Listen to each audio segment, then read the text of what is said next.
Shalom saudara, puji Tuhan.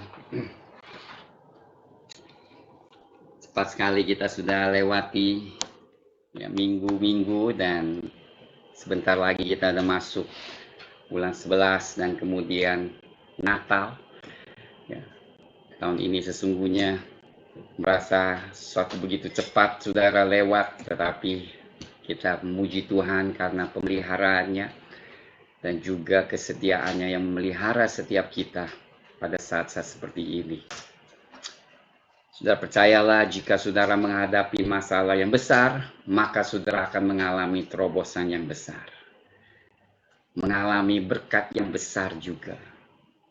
Kalau saudara menghadapi tantangan yang kecil, berarti juga terobosan kecil dan berkat pun tidak besar. Jadi kalau saudara anggap masalah saudara besar, maka percayalah dan yakinlah terobosan itu akan besar dan berkat itu pun akan menjadi besar. Puji Tuhan saudara. Dan saya tahu saudara banyak yang telah membawa persembahan perpuluhan maupun persembahan kasih dalam pelayanan Gereja Guiding Light. Dan Tuhan sendiri akan memberkati. Saya tidak tahu siapa saja, tetapi Tuhan mengenal. Dan mereka yang mengasihi Tuhan mencatatnya, mengingatnya, dan akan memberkati saudara secara khusus. Pagi hari ini kita kembali kepada kitab Ibrani saudara, yang saya yakin ini merupakan hal yang penting, yaitu kita masuk Ibrani pasal 6. Jika saudara ingat ya apa yang kita telah sampaikan, mari sedikit kita sampaikan di sini Ibrani. Ya. Dan kita akan bawa ke pasal 6 karena pasal 6 ini merupakan pasal yang amat penting saudara. Mari kita sebelumnya membaca sedikit pasal 6. Saya percaya saudara tidak asing lagi karena kita pernah membahas pasal ini berkali-kali. Tapi hari ini saya yakin juga ada hal yang baru yang Tuhan mau sampaikan kepada kita semua. Khususnya saat-saat ini saudara, ini merupakan firman yang justru amat penting. Pasal 6 ayat 1, sebab itu marilah kita tinggalkan asas-asas pertama dari ajaran tentang Kristus dan beralih kepada perkembangannya yang penuh. Janganlah kita meletakkan lagi dasar pertobatan dari perbuatan-perbuatan yang sia-sia dan dasar kepercayaan kepada Allah atau iman kepada Allah, yaitu ajaran tentang pelbagai pembaptisan, penumpangan tangan, kebangkitan orang-orang mati, dan hukuman kekal. Dan itulah yang akan kita perbuat jika Allah mengizinkan. Sebab mereka yang pernah diterangi hatinya, yang pernah mengecap karunia surgawi, dan yang pernah mendapat bagian dalam Roh Kudus, dan yang mengecap firman yang baik dari Allah dan karunia-karunia dunia yang akan datang, namun yang murtad lagi tidak mungkin dibaharui sekali lagi demi sedemikian hingga mereka bertobat, sebab mereka menyalibkan lagi anak Allah bagi diri mereka dan menghinanya di muka bumi. Sebab tanah yang mengisap air hujan yang sering turun ke atasnya dan yang menghasilkan tumbuh-tumbuhan yang berguna bagi mereka yang mengerjakannya menerima berkat dari Allah. Tetapi jikalau tanah itu menghasilkan semak duri dan rumput duri, tidaklah ia berguna dan sudah dekat pada kutuk yang berakhir dengan pembakaran. Pasal 6 ini bagi saya cukup jelas doktrin tentang keselamatan. Yang mungkin akhir-akhir ini ya mungkin bagian Injili yang doktrinnya percaya bahwa sekali selamat akan selamanya selamat. Namun kalau kita melihat doktrin pasal 6 Ibrani sebenarnya cukup jelas bahwa seseorang sekalipun telah menerima keselamatan, jika tidak berjalan di dalam kehendak Tuhan dan perintahnya, keselamatan ini bisa hilang saudara. Ini satu hal yang mungkin tidak enak kita dengar berkali-kali. tetapi merupakan ayat yang selalu mengingatkan kita untuk terus hidup takut akan Tuhan, hidup dalam kebenaran dan kekudusan, jauh dari segala kepahitan, kejahatan yang ada, saudara. Dan kebetulan semalam saya pagi-pagi mendengar firman Tuhan di Supernatural dari Citrof yang mewawancara seorang anak Tuhan yang bagaimana dia alami Tuhan yang luar biasa. Ya, pada saat dia lahir baru, Tuhan menampakkan dirinya, mengasihi dia merasakan kasih yang besar sehingga ia dapat merasakan kasih Tuhan yang amat dalam. Tentunya dia lahir baru. Kemudian Tuhan katakan, serahkan segala bebanmu kepadaku. Namun dia tahu ada sesuatu yang dia tidak bisa lepaskan, yaitu kepahitan yang ada di hatinya, saudara. Dan dia tidak lepaskan itu, ya ada hati yang membenci atau tidak bisa ampuni, saudara, kepahitannya, nggak bisa mengampuni, saudara. Sepertinya sepele, dan Tuhan berikan dia waktu. Saya percaya Tuhan berikan dia waktu untuk bertobat, yaitu melepaskan segala kepahitan yang ada di hati. Tetapi kelihatannya anak Tuhan ini tidak melakukan, sehingga ada satu saat dia di mana dibawa Tuhan masuk ke neraka, saudara. Dan saat itu dia tahu alasannya kenapa dia masuk neraka, karena kepahitan yang masih ada di hatinya yang dia belum bisa melepaskan. Nah, saudara, ini merupakan, saya percaya, asas-asas yang mendasar, saudara. Ya. Jadi kita melihat, sebenarnya kalau kita melihat perikop pasal 6, itu mulainya dari pasal 5 ayat 11. Apa yang dikatakan Rasul Paulus, saya mau kutip berapa ayat yang penting, yaitu mari kita lihat pasal 5 ayat 13. Dikatakan, sebab barang siapa masih memerlukan susu, ia tidak memahami ajaran tentang kebenaran, sebab ia adalah anak kecil. Tetapi makanan keras adalah untuk orang-orang dewasa yang karena mempunyai panca indera yang terlatih untuk membedakan yang baik daripada yang jahat. Sebab ayat 11 dikatakan, banyak yang harus kami katakan tetapi yang sukar untuk dijelaskan karena kamu telah lamban dalam hal mendengarkan. Sebab sekalipun kamu ditinjau dari itu sudut waktu, sudah seharusnya menjadi pengajar, kamu masih perlu lagi diajarkan asas-asas pokok dari penyataan Allah dan kamu masih memerlukan susu bukan makanan keras. Jadi apa yang dikatakan oleh penulis Ibrani ini, jelas sekali bahwa jemaat Ibrani ini satu hal yang membuat penulis Ibrani ini merasa khawatir adalah mereka tidak bertumbuh, saudara, dalam kebenaran, tidak bertumbuh di dalam hal rohani. Udah bertahun-tahun mendengar firman Tuhan, udah bertahun-tahun diajarkan, tetapi mereka rupanya tidak mau bertumbuh, tidak mau melangkah lebih dalam lagi. Dan ini menjadi satu hal yang amat penting, saudara. Nah, sini saya mau tekankan hal ini, sebab jika umat Tuhan tidak terus bertumbuh di dalam rohani, maka saudara itu merupakan satu hal yang sesungguhnya bahaya, saudara.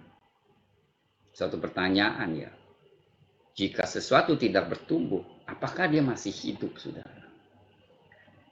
Saya ulangi, jika sesuatu tidak bertumbuh, apakah masih hidup?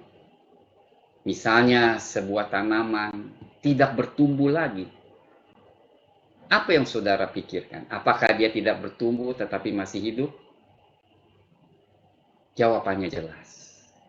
Sebenarnya sesuatu yang tidak bertumbuh sudah mulai mengalami kematian, saudara. Ini amat krisis, saudara, dalam kehidupan rohani. Sebab setiap ciptaan Tuhan di bumi ini baik itu binatang maupun tanaman maupun manusia, itu akan terus bertumbuh, saudara. Mulai dari benih, biji, kemudian bertumbuh, akarnya, dan keluar batangnya, daunnya, dan sebagainya. Gak ada yang bisa menghentikan, saudara. Ya, kita melihat itu satu hal proses yang alami, bertumbuh. Nah, pada saat tanaman itu tidak bertumbuh, berarti ada masalah. Dan apalagi tidak bertumbuh terus. Itu artinya dia sudah menuju kematian, saudara. Demikian juga hal-hal rohani. Jadi di pasal 5, pasal 6 ini jelas sekali, saudara. Jika kita tidak bertumbuh dalam rohani, itu merupakan masalah yang berat, saudara. Bukan masalah yang kecil, tetapi masalah yang berat. Karena dia sedang menuju ke maut, kematian, saudara. Oleh sebab itu, Rasul yang menulis atau penulis Ibrani ini mengatakan alangkah bahayanya. Sebab kenapa? Sebab jemaat tidak bisa tuh setiap minggu hanya diberikan susu terus, saudara. Dia tidak akan bertumbuh dan pada akhirnya dia akan mengalami kematian. Asas-asas itu penting, makanya dikatakan jika perlu ya Tuhan inginkan kita sampaikan lagi. Tetapi maksudnya adalah marilah kita berjuang, beralih kepada perkembangannya yang penuh atau beralih kepada kedewasaan, saudara. Ini bahasa Yunaninya lebih jelas, yaitu mari kita terus bertumbuh sampai dewasa.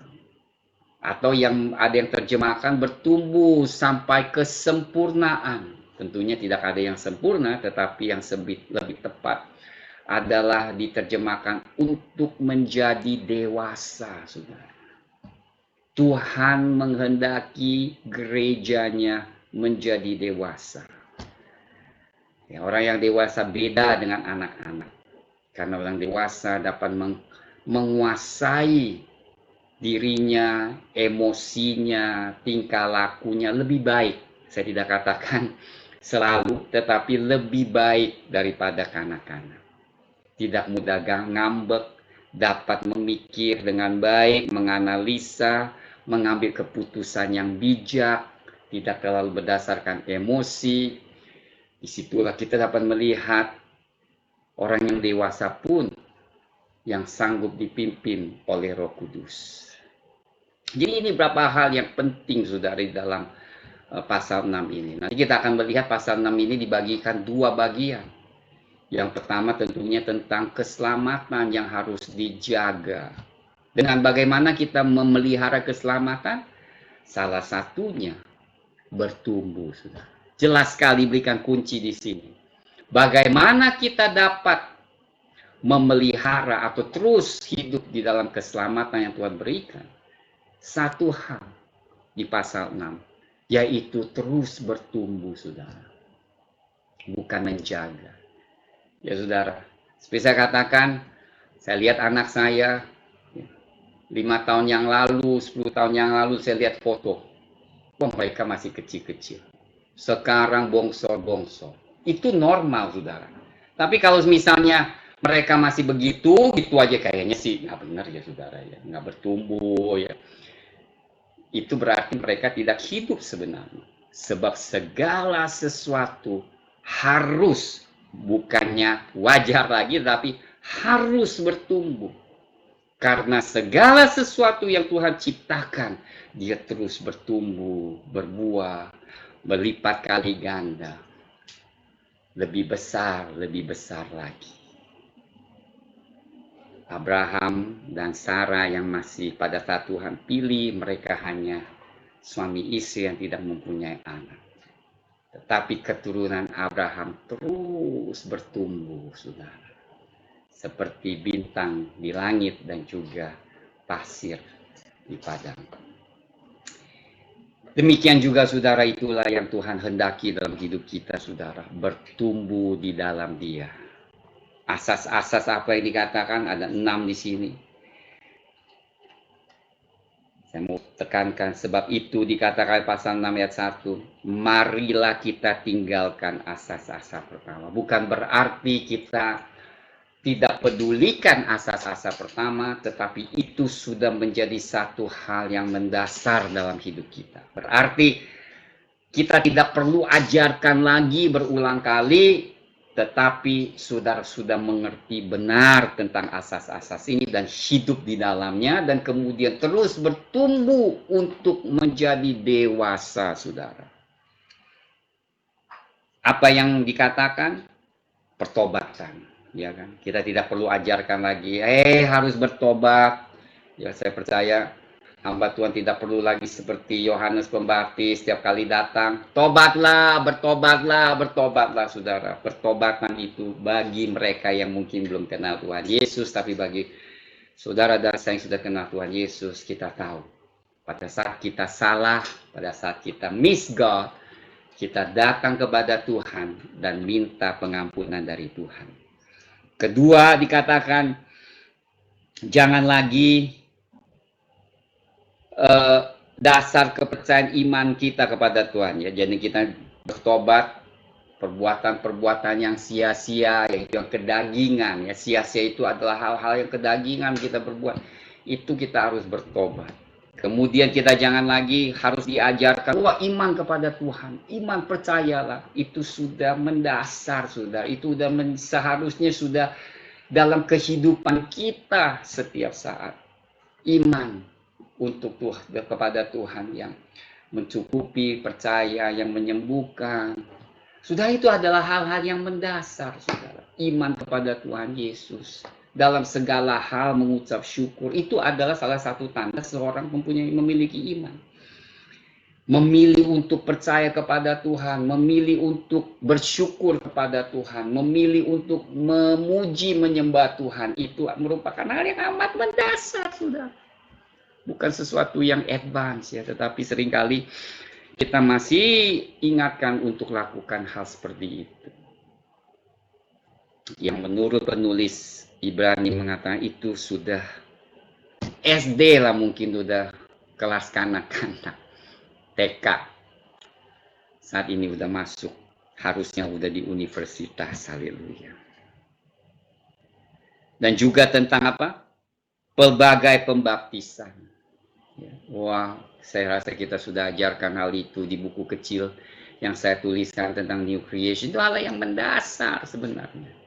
Itunya untuk mereka yang baru lahir baru di dalam 1-2 tahun. Tetapi seringkali kita masih mengajarkan kepada umat Tuhan yang dalam hal ini pun masih belum mengerti dengan baik.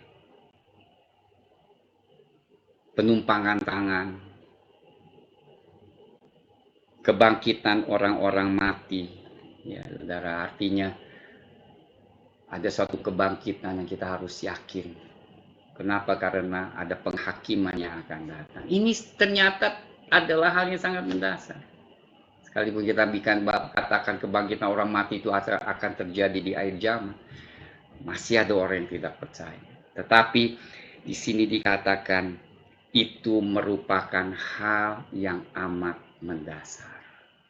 Itu harusnya kita semua sudah mengenal doktrin-doktrin ini dengan baik dan hidup di dalamnya. Sebab kenapa, saudara?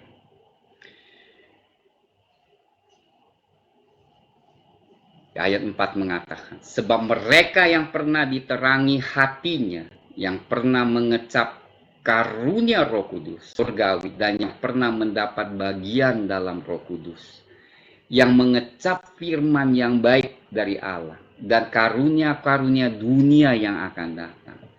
Berarti saudara dan saya tuh, atau kebanyak umat Kristen yang telah mengalami hadirat Tuhan, yang telah mengalami kebaikan Tuhan, ya, di mana pertolongan Tuhan, hadirat Tuhan, terobosan hidup.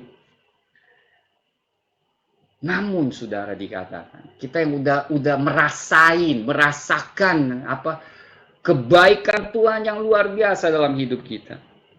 Namun dikatakan 6, namun murtad lagi, berarti jauh lagi dari Tuhan. Berarti tidak beriman lagi kepada Tuhan. Berarti tidak mau lagi bertumbuh di dalam Tuhan, saudara ingat. Maka apa yang dikatakan? Yang murtad lagi tidak mungkin dibaharui sekali lagi sedemikian. Waduh, saudara. Ini adalah ayat yang keras, saudara. Ini adalah ayat yang mengerikan, yang menjadi satu hal yang selalu harus mengingatkan kita betapa bahayanya jika kita tidak mau bertumbuh dalam Tuhan dan jauh dari Tuhan. Sebab kenapa dikatakan? Dikatakan kalau murtad lagi, tidak mungkin, saudara. Tidak mungkin dibaharui sekali lagi sedemikian. Artinya apa? Tidak mungkin bisa kembali lagi. Hingga mereka bertobat. Berarti tidak ada pertobatan. Saudara, Tuhan itu memang murah hati, baik hati. Tetapi selalu ingat, Tuhan pun ada batasnya. Kita tidak tahu batasnya sampai di mana. Tapi yang saya tahu bahwa Tuhan tuh kasihnya panjang lebar. Namun janganlah kita sampai menguji sampai terakhir-akhirnya baru bertobat. Saya rasa itu bahaya sekali, saudara. Sebab di dalam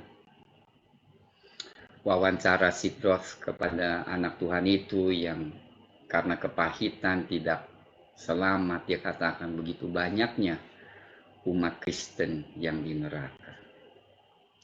Nah, saudara, kadang-kadang kita tuh nggak suka mendengar hal-hal seperti itu, jarang lagi disampaikan di mimbar karena takut umat Tuhan tersinggung kalau bicarakan tentang surga, khususnya neraka. Namun, saudara, tujuan utama Tuhan Yesus datang ke bumi di kayu salib adalah menyelamatkan kita dari api neraka. Saudara, itu adalah satu hal yang Tuhan lakukan. Nah, kalau kita takut bicarakan, ya saya tidak tahu apa yang harus kita sampaikan. Karena itulah tugas gereja yang harus kita terus sampaikan dengan kasih dan pemohonan. Jangan sampai kita sia-siakan keselamatan yang Tuhan sudah karuniakan kepada kita. Sebab kenapa, saudara? Dikasih alasannya kenapa tidak dapat bertobat lagi. Sebab mereka menyalibkan lagi anak Allah bagi diri mereka dan menghinanya di muka umum. Jika saudara ingat, saudara, pada suatu simbol pada saat Musa yang seharusnya menyebut kepada gunung, kepada batu karang itu untuk keluarkan air, tetapi Musa dengan emosi memukul batu itu dengan 2 kali oleh tongkatnya. Apa yang Tuhan katakan? Engkau tidak menguduskan namaku di hadapan umatku, saudara. Maka itu sebagai simbol bahwa Musa tidak bisa masuk ke tanah perjanjian.